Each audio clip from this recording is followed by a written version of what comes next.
வானத்தையும் பூமியையும் படைத்த சர்வ வல்லமையுள்ள தேவனை ஸ்தோத்தரிப்போமாக. இந்த டிசம்பர் 4ஆம் தேதி முழுவதும் கண்ணின் மணி போல நம்மை பாதுகாத்து வந்த தேவனுக்கு நன்றி செலுத்துவோமா? கிருபையும் மகிமையும் நிறைந்த எங்கள் பரிசுத்தமுள்ள நல்ல தகப்பனே, ஸ்தோத்தரிக்கிறோம், துதிக்கிறோம் ராஜா.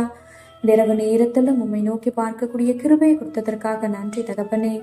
அப்பா, இந்த நாளிலும் உங்களுக்கு பிரியமில்லாத காரியங்களை செய்து உடைய இருதயத்தை துக்கப்படுத்தியதற்காக எங்களை தயவாய் மன்னியும் ஆண்டவரே.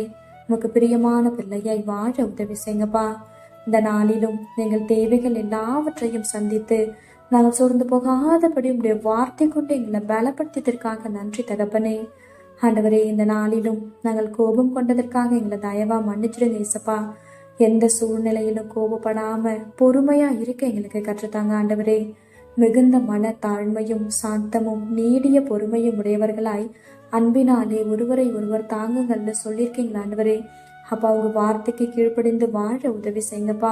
உண்மை போல எல்லாரையும் நேசிக்க கற்றுத்தாரும். இந்த இரவு நேரத்தில் ஜெபிக்கிற ஒவ்வொருவரையும் ஆசிர்வதிங்கப்பா.